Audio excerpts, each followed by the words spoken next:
আজ দেখাবো রসুন দিয়ে আলু দিয়ে গরুর মাংস রান্নার রেসিপি।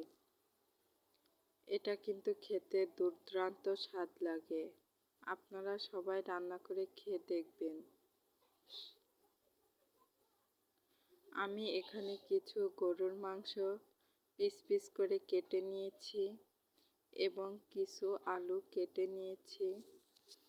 এগুলো কেটে সুন্দর মতো ধুয়ে পরিষ্কার করে নিয়েছি। এখানে 5-6টা মতো রসুনের আগামাথা কেটে পরিষ্কার করে ধুয়ে নিয়েছি। এবার আমি প্রেসার কুকারে দিয়ে দিচ্ছি সয়াবিন তেল।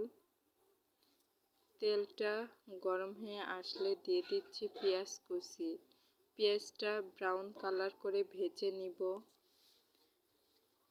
ভাজা হয়ে গেলে দিয়ে দিচ্ছি 2টা এলাচ ও আস্ত জিরা।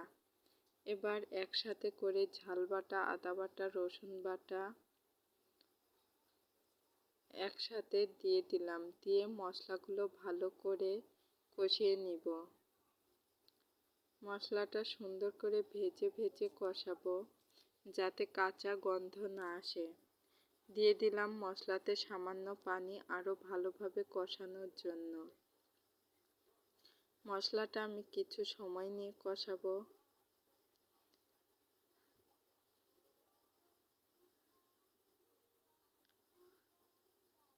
এভাবে প্রেসার কুকারে আপনারা সবাই রান্না করবেন এবং অনেকেই প্রেসার কুকারে রান্নাটা জানে না কিভাবে মাংস সঠিকভাবে রান্না করতে হয়। এজন্য আজ আমি প্রেসার কুকারে রান্নাটা দেখাচ্ছি। এখানে দিয়ে দিচ্ছি স্বাদমতো লবণ ও হলুদের গুঁড়া।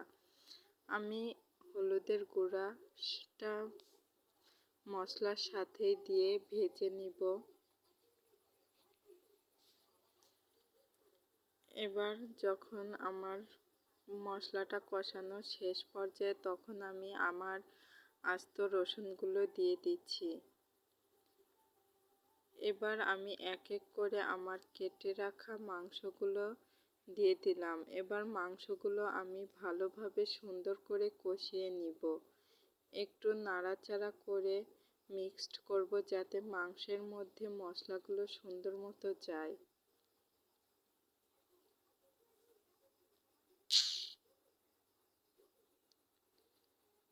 এবার আমি কিছু সময়ের জন্য ঢেকে দিচ্ছি।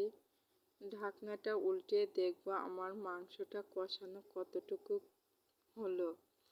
এই যে বন্ধুরা দেখুন আমার মাংস থেকে কিন্তু অনেকটা তেল পানি বের হয়ে আসছে। আমি আরও কিছু সময় এটা সুন্দর মতো কষিয়ে নিব নাড়াচাড়া করে। আমি কিন্তু মাটির চুলায় রান্না করি, আর এই মাটির চুলায় রান্না করে প্রেসার কুকারে কিভাবে মাংস রান্না করতে হয় সেটাই কিন্তু আপনাদেরকে দেখানোর চেষ্টা করছি।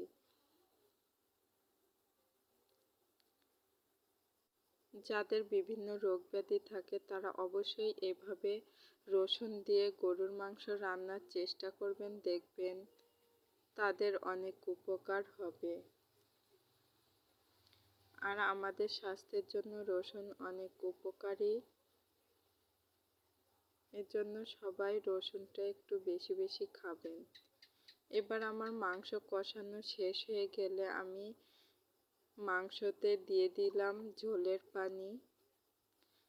প্রেসার কুকারে আমাদের খুব বেশি ঝোলের পানি লাগে না, এর জন্য আমি মাখা মাখা ঝোল দিয়েছি। দিয়ে এবার প্রেসার কুকারটাকে সুন্দর মতো ঢাকনা দিয়ে ঢেকে দিব।